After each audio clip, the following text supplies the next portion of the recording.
Today we will go to discuss application of quantum mechanics to translational motion. That is, application of this quantum mechanics to find the energy level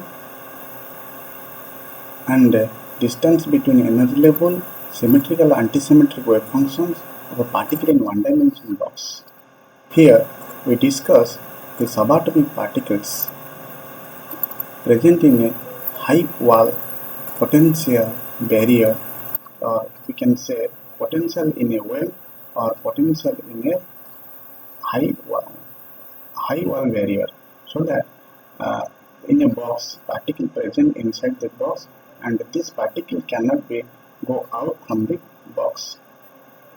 Until this particle present inside the box, there is no force of interaction takes place upon this particle. That is, the total energy, potential energy of this particle become 0.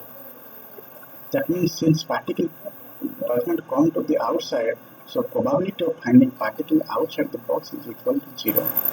But inside the box, the probability of finding particle is unity. Like the length of the box is 0 to A, means total length is A. Now, in this wall and in this wall, there is no wave function for the particle, because particle present within the box, not outside the box, not in the wall. So this is the first wall and this is second wall. This is first boundary condition and this is second boundary condition. Now by applying Schrödinger wave equation, we can able to find the probability of finding particle inside and outside the box, and also the energy level, energy value of the particle. Now look at the carefully.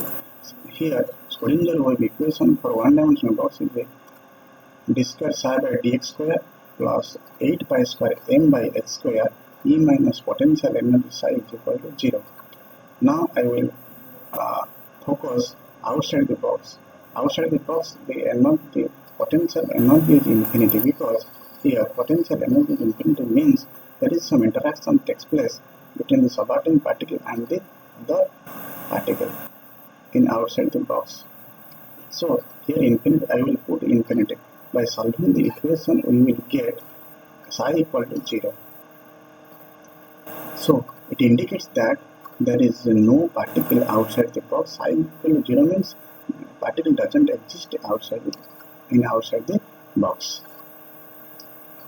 So now I will put this potential energy at inside the box. V is equal to 0. So d square psi by dx square plus 8 pi square m by h square E minus 0 psi equal to 0. So on this basis we get 8 pi square m E by h square. Now I will take this value as a k square for convenient calculation. So it is a second order differential equation.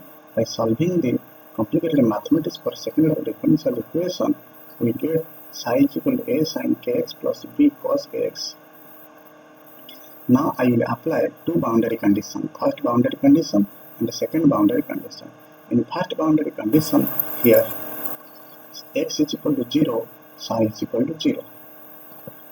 So here x is equal to 0 and psi is equal to 0, first boundary condition. So on this basis we get b is equal to 0. So by putting the value of b is equal to 0 in above equation, so we get here psi is equal to a sin kx. Psi is equal to a sin kx because b is equal to 0. So now I will apply second boundary condition to this case. Here second boundary condition, in second boundary condition x is equal to a, psi is equal to 0. Here x is equal to a,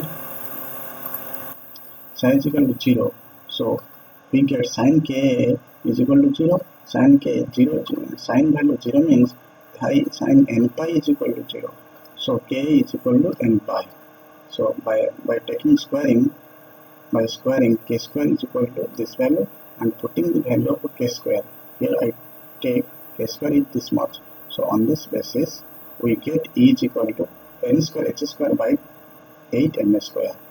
Here we confirm that energy is inversely proportional to the mass and inversely proportional to the square of the length of the box. That is, if the mass increases, then the energy gap decreases. That means ultimately, similarly, if the length also increases, energy gap also decreases. That means the energy levels becomes merged. That means this energy level becomes very high gap. So if mass increases as well as length increases, the energy gap becomes merged, and ultimately we get no quantization. But if the energy level, if the length of the box and the mass of the particle is small, then we get large gap among the energy level. So it is called quantization of energy. Here it is called quantization of energy. That means quantization of energy is only possible at a small length of box as well as small mass of the box. Then quantization is possible. Quantization means countable.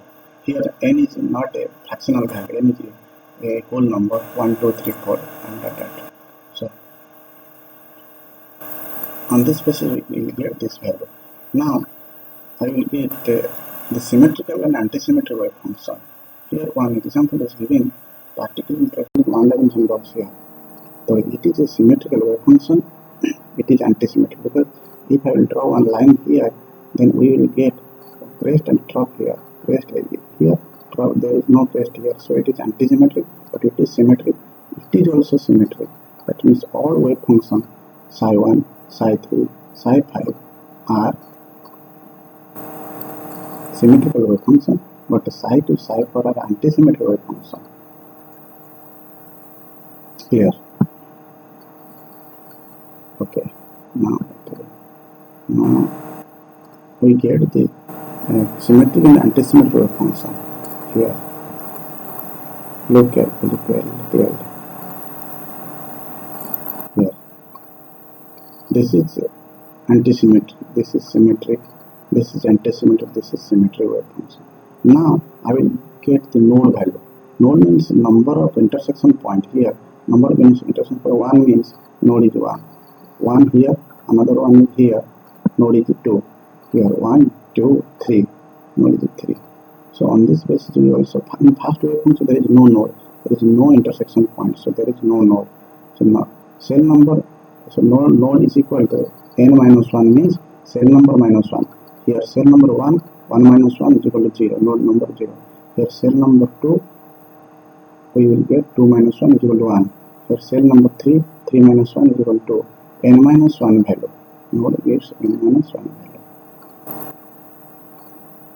So here we get node. What is node? Node is a point or plane at which the probability of finding electron is equal to approximately 0 or is equal to 0.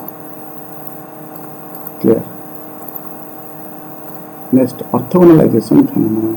Orthogonalization phenomenon means there is no intersection point. Now look carefully here. Psi 2 and psi 4 wave function are do not intersect with one another. That means here we can say that these two wave functions are said to be orthogonal to one another.